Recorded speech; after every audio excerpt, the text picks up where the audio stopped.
Hi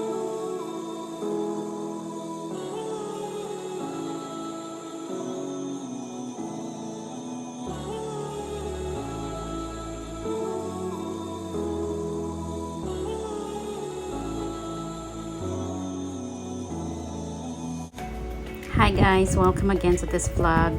So this is long overdue. Papakita ko sa inyo yung hike na sinalihan ko last time. That was last Easter. Dito sa Mount Lobo, also known as Mount Patulok. So, ang jump off niya ay same ng jump off ng Mount Kabunyan. Ito sa poblasyon Bacon, Benguet. So this was Sunday morning. Hi tita. Ohio! Hi. Sabi na. So ocular lang dapat to ng Dare to Explore PH, pero tatlong groups kami.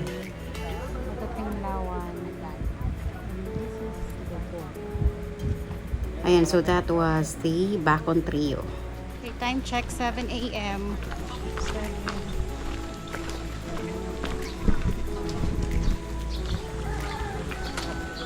And yes, nag-start kami ng 7 a.m. So, itong Mount Patulok is, or Mount Lobo, is isa sa mga bundok sa Bacon Trio. So, Mount Kabunyan, Mount Tenglawan, and Mount Lobo.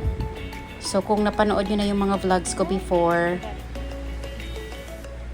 yung napuntahan, naakyat ko na rin yung dalawang bundok na yon. So, this is, napaka rewarding nung akyat ko na to because pagkatapos nito, ito yung kompleto ko na yung Bacon Trio. So this is mga kapeng barako daw yan, sabi ng aming guide. Ayan. Hello nga pala sa mga nakasabay kong umakyat ng panahong to. This was last March 31, Easter Sunday.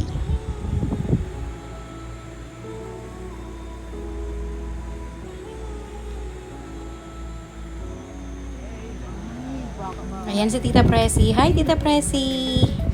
At yung aming guide. Yung mga nakasabay ko.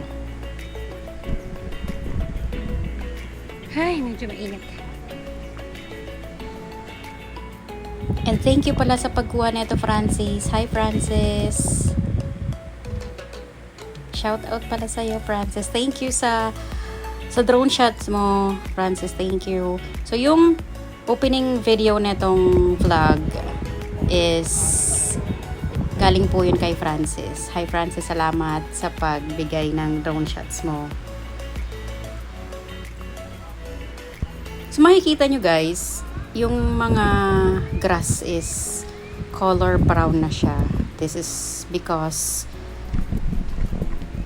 okay, so 30 minutes into our hike. Kaya pa. Medyo mainit lang. Kanina malamig eh. Tapos biglang mataas na. Biglang uminit. Yung mga kasama ko. Yung daldal ko. So, mainly because of the heat. Kaya ganyan na siya. Kung napansin nyo, nung nag-Mount Kabunyan kami, that was last August 2023, sobrang green ng mga paligid nito, yung bundok green. Tas kanina yung nakita nyo, brown na siya kasi gawa nga ng mga grass na nagtuyo na. So kung gusto nyo yung sobrang green na greenery, punta kayo bandang mga latter part of the year, like August, September, ganon, hanggang December. Pero pag ganitong oras, hindi na siya ganon ka-green. Ang ganda ng panahon nung umakyat kami. Ate, marunong ka bang kumuha? Ay, sige. So may hanging bridge din pala dito, katulad nung nasa Kabunyan tsaka Tenglawan. Ano tayo sa hanging bridge?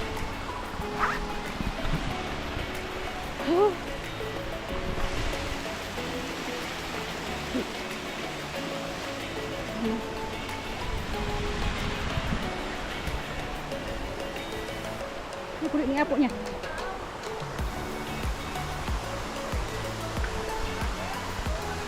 Huwag, nakatakot. Ito, hindi na siya kapos. Hindi. Ay, okay. So, after ng hanging bridge, dito na kami ulit. So, assault. In fairness, malamig dito. Malamig. Sarap sa pakiramdam.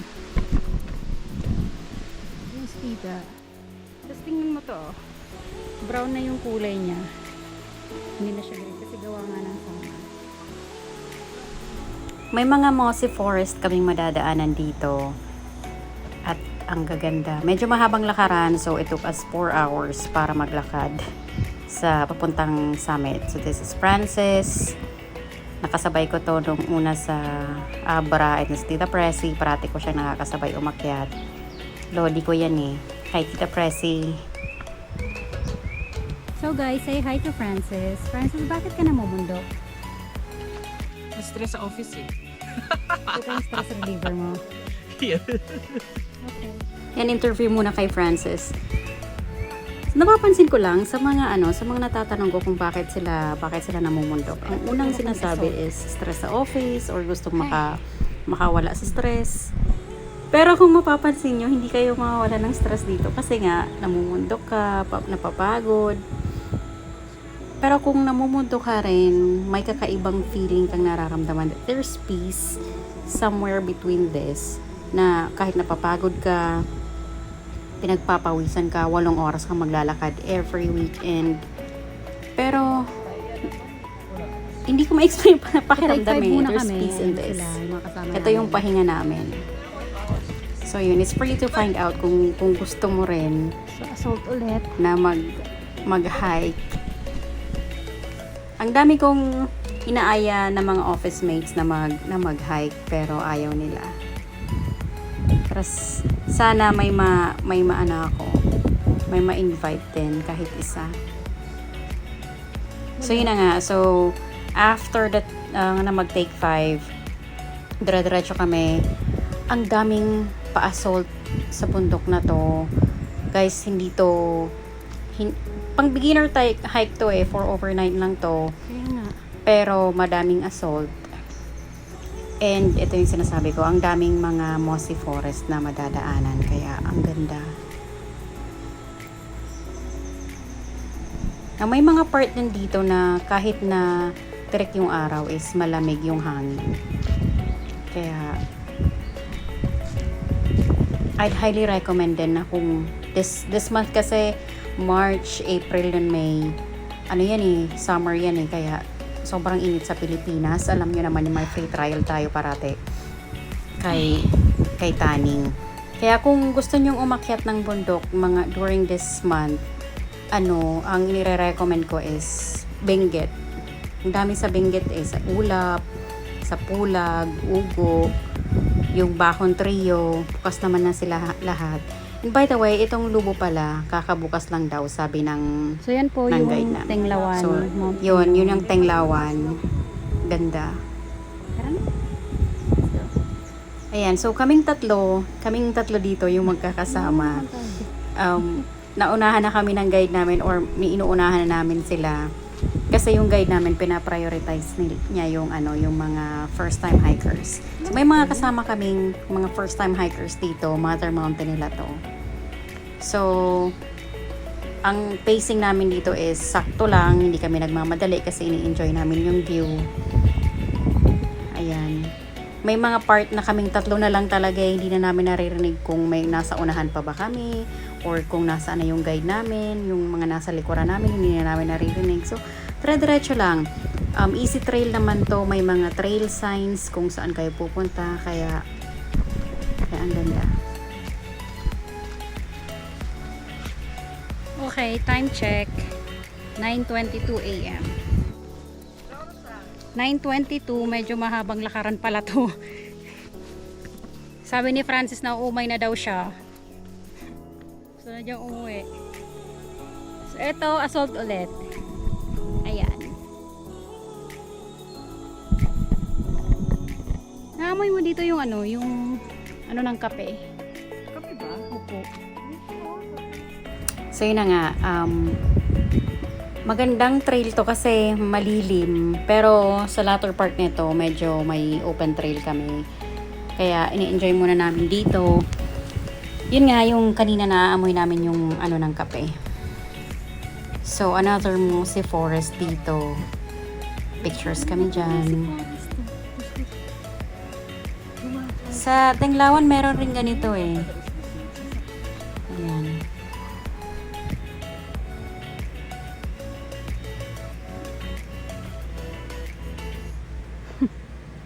Astig pala siya. At napapaligiran kami ng pine trees, ng mga puno. Ayan, natatanaw mo yung Tenglawan dito. Ang Mount Lubo pala, ito yung pinakamataas sa tatlong bundok. So, start na kami ng exposed na trail.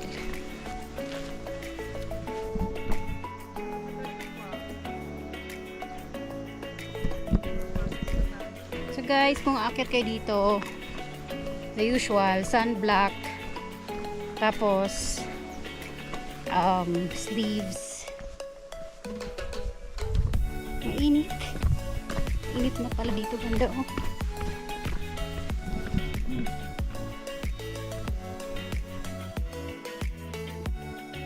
Hindi pa. Kaya ang tarik, oh. Look at that. Pero syempre, dahil ginusto namin to, kakayanin. Let's go. Hi. Hi. Buti may hawakan. Yeah.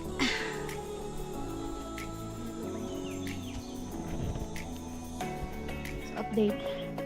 Dito pa rin kami. So, back trail tayo mamaya. So, anong dinaanan namin ngayon? Nadaan namin. Pagod. Yep.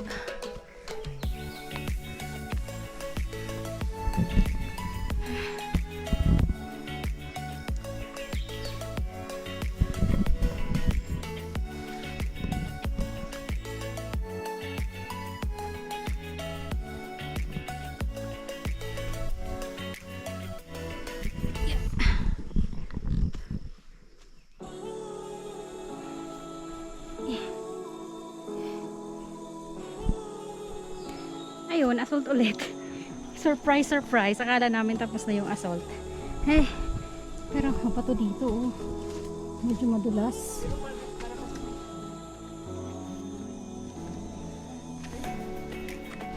Oo, ayan. Ah, grabe.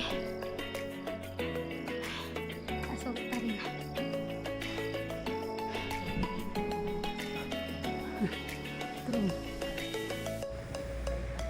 Share ko lang yung organizer na sinalihan ko dito is Dare to Explore PH. Hanapin nyo na lang siya sa Facebook page. Ang dami ko nang sinalihang hike sa kanila, hindi ko na mabilang. And every time na may hike, may binibigay silang bag tag. So kung napapansin nyo yung, kung nakikita nyo yung sa likod ng bag ko, yan yung bag tag sa event na to. Binigay na nila sa jump off pa lang. Assault pa rin. Ito, ang ganda ng mga Mossy Forest dito. Nakakaumay kasi ang daming assault. Akala namin hindi na matatapos. Puro assault. And then, may mga open trail pero okay lang. And etong lupa na to, buti na lang talaga hindi siya madulas. So, mga alas 10 na ng panahong to nung narating namin yung So, open ito na yung sinasabi nilang open trail na kailangan namin pagdaanan. So, nagiging ready na kami. Kailangan mong may payo. May isang papanhik.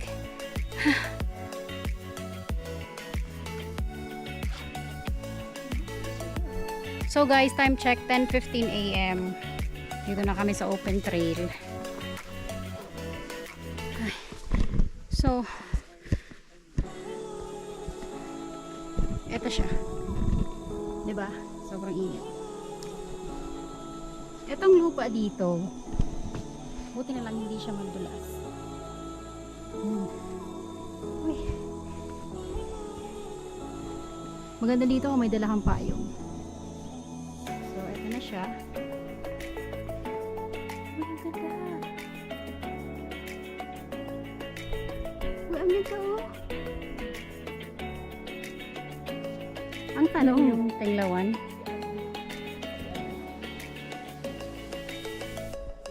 Asan?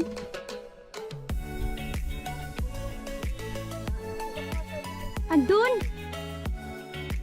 Andun si Edward, oh. So, yun ang summit, guys. Ang layo pa namin. Siguro mga 1 oras pa to. And alas 10 na. Kaya ba? Kakayanin ba natin? Ay, buti na lang may payong si Tita Presi. Yan. Ay, may UV. Ano pala to? Let's go. Oh, strawberry. Hindi. So guys, nag-jacket ako. Oo. Tatas pala to guys. Patatas.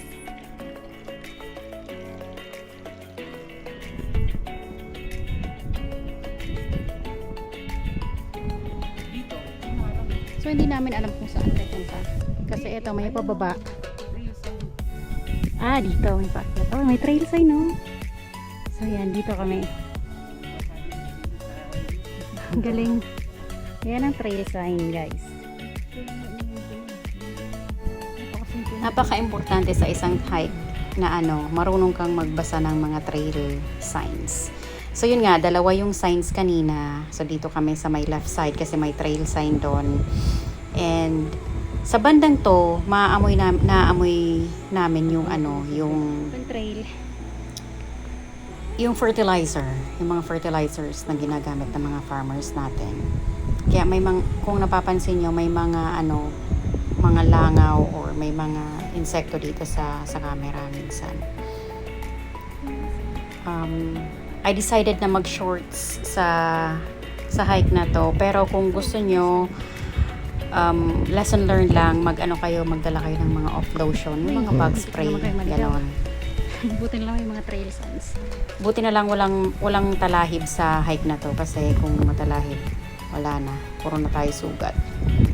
Ay, Diyos ko. So itong part na to, medyo malapit na kami sa summit, pero hindi namin alam kasi kung nasa na yung mga kasama namin eh. Yung may mga nauna na sa amin at may naunahan din kami. So nag-mid kami this time around sa hike na to. So ang ginawa namin, pahinga muna kami dito habang nag-aantay ng mga kasama namin. So konting kain lang ng bao namin. And ayun na, nandiyan na sila. Summit. And then nandun yung guide namin. Kakayanin. Oo. Ay. So mamadali na namin habang may clearing pa.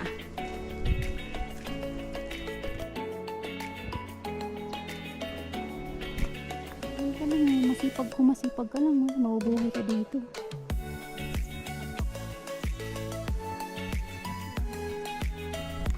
So yun ang summit, malapit na kami. May parang stairway to heaven din sila. Oo, patulok, patulis. Kaya ang tawag sa bundok na to is patulok. Patulis talaga. So Francis, bilang ikaw na kumpleto mo na yung Bacon Trio, aling bundok ang pinaka gusto mo sa tatlo? Tinglawan, I see. I gotcha. Bakit? Pero mahirap to. Nahirapan ako sa Tinglawan. Mahirap siya kung Bacon Trio talaga. Oo. Galing ka sa poblasyon.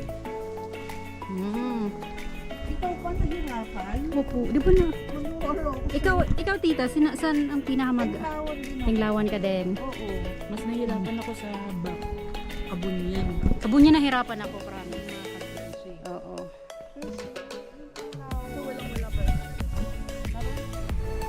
Ito na yung last stretch and summit na.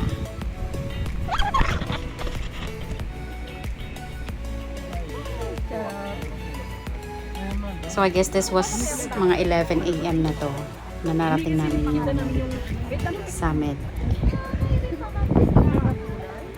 Ang ganda. Ang ganda dito sa Bakong Benguet. Andun yung mga kasama namin na nauna sa amin. Inaantay lang namin silang bumaba kasi mag-group picture daw kami. Ayan, so this is a drone shot ni Jobert. Si Jobert ang aming coordinator, organizer ng panahong ito. Hi Sir Jobert, thank you po sa drone shots na to. And guys, libre lang siya, wala siyang bayad. Isasend niya lang sa'yo yung link sa Google Drive. And then, and after that, nung mag-picture kami, after mag-picture and then magpahinga ng konti, akyat na kami dito sa summit. Medyo madulas yung mga bato dito. May mga loose na na mga bato, kaya dahan-dahan lang. And mga panahong to, alas 12 na to kaya nakikita nyo wala nang clearing. Ayan. Ang mga ulap. Kaya siguro tumira dito, hindi mo na kailangang mag-aircon kasi malamig.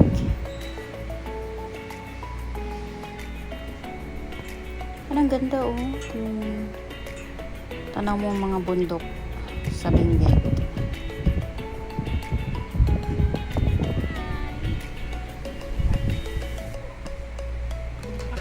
And Ito si ito na yung Francis. summit. Ayun na, wala na namang clearing.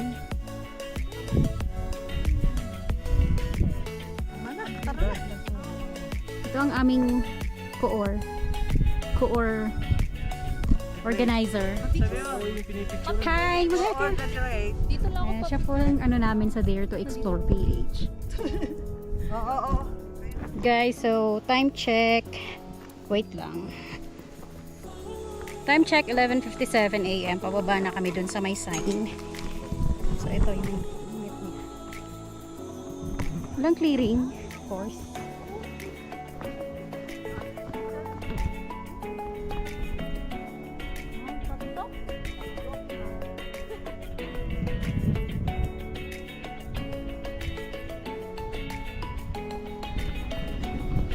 So, ang gagawin namin ngayon, baba kami, magla-lunch muna kami dun sa may e-sign. Kasi gutom na kami. Yun. Tapos pahinga. Good kami, Yes.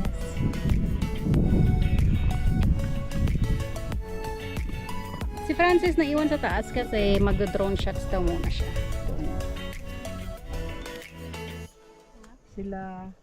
Si Fred, saka si... Okay, so time check 12:49 PM. Pababa na po kami.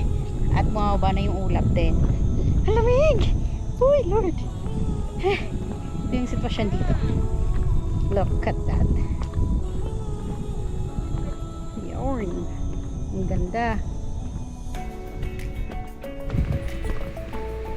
So, ito na yung start ng descent namin. Ayan si Francis at ang yung guide. Niratrata namin to ni Francis Si Francis kasi nagte-trail run yan.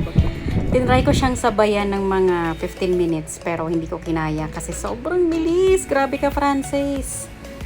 Pero one time, try ko nga itong trail running.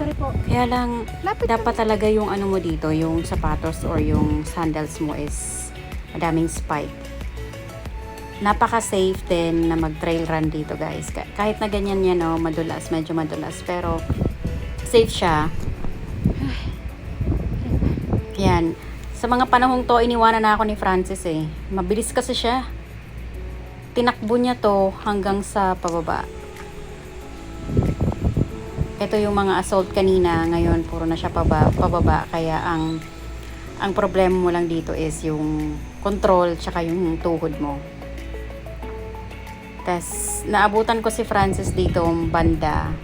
Ayan yung guide namin. Buti na lang. Hi, ate guide. Nakalimutan ko pangalan mo. Buti na lang talaga hindi niya ako iniwanan. Si Tita Presi tsaka si Becca nasa likod namin banda. Nagmamadali kasi kami neto ni Francis. Parang niratrat namin dito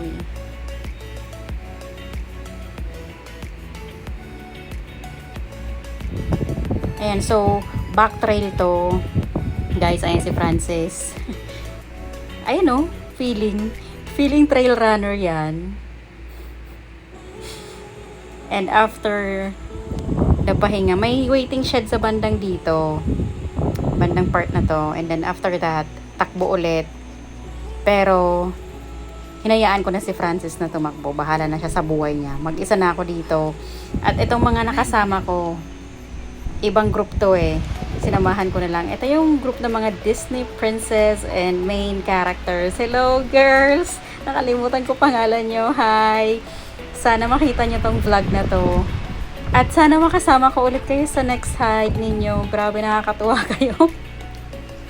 Yung mga usapan namin dito is mga pang main character, mga pang Disney princess. Ganon.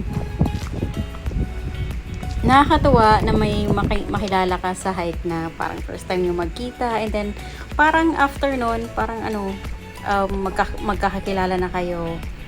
And then, ayaan ulit sa next hike. Magkaka-van kami pero dito lang kami nag-usap sa Ay, hike. malapit na ako sa drop off. Kasi iba yung kasama ko kanina and then naabutan ko lang sila kasi mag-isa na lang ako dito. Si Francis siguro yung bandang to nasa baba na eh. Kumakain na siguro yun. Itong part is malapit na to sa jump off. Ganda! Ang ganda ng Benguet. Ang ganda ng bundok ninyo. Kaya paulit-ulit ko kayong babalikan. Dami pang bundok dito eh. Ayan, natatanaw mo na dito yung kalsada. Tapos ito na yung mga maraming kape na part. Then, yun yung kalsada. And then, kapag natatanaw mo na yung kalsada, yung sementado na part, malapit ka na sa jump off. And, makikita mo yung bundok na yon, yung mataas na bundok na parang bundok sa Konoha. Yun yung Kabunyan. Kita mo yung parang may mga mukha na bundok. Ayun, tingnan mo yung during isa, parang August, I think start na ng ng June or yan, start ng June, mga green part na yun eh. So, this was 2:50 p.m. mga paalas 3 na to. Ito na yung mga kasama ko, mga Disney princess. Hello sa inyo ulit. And sana magkita-kita ulit tayo. Si Tita Presi nasa likod pa yun kasama si Becca tsaka si Jobert. So, yung yung event fee namin dito is 1,800 pesos. Kasi nga, ocular lang siya. Pero kung regular rate siya, it's 2,100. Ayan o, yun ang iwan sa akin. Doon si Francis tapos nang kumain. Habang kami pa kakarating lang. Dito na kami sa jump off. And dito kami maliligo at mag-wash up. So, may mga CR dito sa National High School. Ang bayad namin dito is 30 pesos para sa tubig nila and then sa maintenance. Thank you sa mga guides namin. Thank you Dare to Explore PH sa pagdala sa amin dito. And 5 p.m. umalis na kami ng sa poblasyon sa Bacon. And this is our photos.